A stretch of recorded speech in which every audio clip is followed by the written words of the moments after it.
Imagine a fire, untamed and wild, consuming everything in its path. Have you ever stopped to consider how similar this is to the destructive power of anger? A raw, primal force, anger can surge within us, leaving a trail of destruction in its wake. It's a common emotion, yes, but left unchecked, it can lead to devastating consequences. It's like a tempest, capable of tearing apart the fabric of our lives in a heartbeat. Let's delve into the science of it all. According to numerous studies, chronic anger can lead to a multitude of health issues. It can increase the risk of heart disease, diabetes, and even weaken our immune system. It's like a silent predator lurking within, gnawing at our well-being bit by bit. But the destructive power of anger isn't confined to our physical health alone. It seeps into our relationships, creating chasms where there once was love and understanding. It's the invisible wall that separates us from our loved ones, the silent assassin of harmony. And let us not forget its effect on our mental health. Persistent anger can lead to anxiety, depression, and a plethora of other psychological issues. It's like a dark cloud, casting a shadow over our lives, obscuring the light of joy and contentment. Moreover, anger can diminish our overall quality of life. It's the thief that robs us of peace, the storm that disrupts the tranquility of our existence. It's a corrosive force, gradually eroding our happiness, leaving us feeling empty and unfulfilled. But what does this all mean? Are we doomed to be at the mercy of this destructive force? Is there no respite from its relentless onslaught? Well, not quite. The purpose of this discussion isn't to instill fear, but to illuminate the reality of unchecked anger. It's to bring to light the necessity of managing this potent emotion, of harnessing its power for positive change. Like a wildfire, anger can consume us, but what if there was a way to douse these flames and transform them into something positive? What if there was a way to turn this destructive force into a catalyst for compassion? Stay tuned as we explore this intriguing possibility in our next segment. Buddhism provides a unique perspective on anger, viewing it not as an enemy, but as a teacher. In the Buddhist philosophy, anger is seen as a byproduct of ignorance and misunderstanding. It's not something that arises out of nowhere. Rather, it's like a storm that's been brewing, fed by the clouds of our misconceptions, prejudices, and unmet expectations. Imagine anger as a fire. Left unchecked, it can consume us, reducing our inner peace to ashes. However, if we understand its nature, its source, and its fuel, we can control its intensity and even extinguish it. This is where the Buddhist perspective comes in handy. Buddhism teaches us that the root cause of anger lies in avidya, a Pali word that translates to ignorance or misunderstanding. It is this ignorance about the true nature of things that gives birth to anger, among other negative emotions. For instance, when someone hurts our feelings, we might feel anger bubbling up within us. But if we pause to introspect, we might realize that our anger is not really towards the person, but towards the action they took. It is our misunderstanding of the person's intentions, our ignorance of their struggles, that fuels our anger. So, how do we tackle this? By cultivating understanding, by recognizing that every individual is a complex tapestry of experiences and emotions just like us, by acknowledging that their actions are influenced by their own battles, their own suffering. As we start understanding the root cause of our anger, we acquire the ability to manage it effectively. We learn to respond, not react, to communicate, not confront, to empathize, not criticize. Through understanding, we transform our anger into a tool for self-improvement. We use it as a mirror to reflect upon our own shortcomings and biases. We use it as a beacon to guide us towards compassion and understanding. And therein lies the beauty of the Buddhist perspective on anger. It offers a path to transform the destructive force of anger into a constructive force of compassion. As we peel back the layers of our anger, we uncover the seeds of compassion buried deep within. Have you ever been so absorbed in a task that everything else faded away? That's mindfulness, a powerful tool in transforming anger. Now you might wonder, how exactly does this work? How can simply being present and aware help in managing something as intense as anger? Well, mindfulness is not just about being present, it's about being present with an open, non-judgmental mind. When we are mindful, We observe our experiences just as they are, without labeling them as good or bad, right or wrong. Imagine you're a scientist observing a fascinating phenomenon. You're curious, open, and neutral. That's the state of mind we aim for in mindfulness. Now apply this to anger. Instead of being swept away by the storm of negative thoughts and emotions, we step back and observe the anger. We acknowledge its presence without trying to suppress it or act on it. How does this help?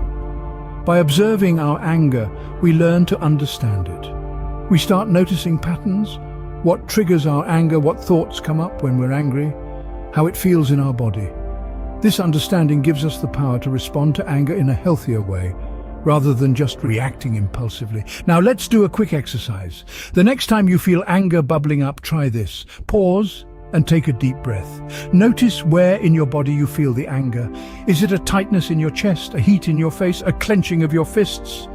Observe these sensations without judgment. Then notice the thoughts that are arising. Are they blaming someone else, justifying your anger, predicting a negative outcome? Again, observe these thoughts without judgment. This simple act of mindful observation can create a space, a small gap between your anger and your reaction to it. And in that space, you have the power to choose a response that aligns with your values, rather than being driven by the heat of the moment. By observing our anger without judgment, we open the door to understanding and compassion. And as we cultivate this understanding and compassion, we find that our anger transforms. It becomes a source of insight and positive change rather than a destructive force. Picture someone you love deeply. Now imagine extending that same love to yourself and eventually to those who anger you. This is the practice of loving kindness. Loving kindness is a fundamental practice in Buddhism, known as metta in Pali. It's a practice that involves cultivating an attitude of love and goodwill, not just towards those we care for, but also towards ourselves, and even those who may cause us discomfort or anger. Imagine a pond. Each ripple, each wave created on its surface affects the entire body of water. Similarly, the emotions we carry within us, whether positive or negative, have a profound impact on our overall well-being and on those around us.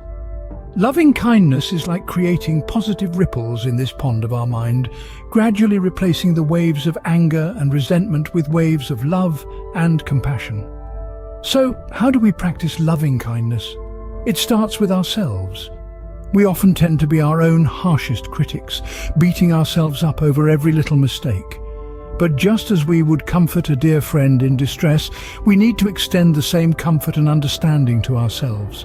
Once we learn to love ourselves unconditionally, we can then extend this love to others. We start with those easy to love, our family, our friends, then move to neutral individuals and finally to those who challenge us, who stir feelings of anger or resentment within us. A practical way to cultivate loving kindness is through meditation.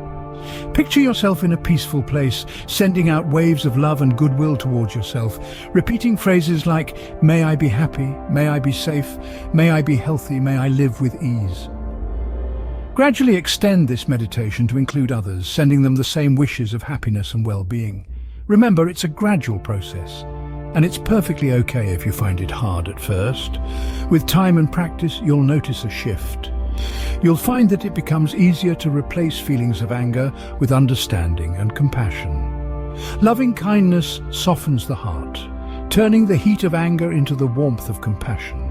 How often do you truly listen to others, without judgment or interruption? This is the art of compassionate listening. Compassionate listening is a remarkable tool that helps us understand others' perspectives. It's not about problem solving or offering advice, it's about truly being present, being open, and being receptive to another's experience. This practice can help reduce anger and foster empathy, promoting a more peaceful and understanding mindset. When we listen compassionately, we create a safe space for others to express their feelings without fear of criticism or judgment. This openness allows us to see the world through their eyes, to understand their pain, their joy, their fears, and their dreams. This understanding can help us let go of our anger and replace it with empathy and compassion. Now let's walk through a practical exercise to help develop this skill. This exercise is called the 3 breaths. To begin, find a quiet and comfortable space where you won't be disturbed. Close your eyes and take 3 slow, deep breaths.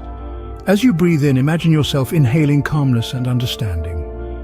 As you breathe out, imagine yourself releasing judgment and preconceived notions.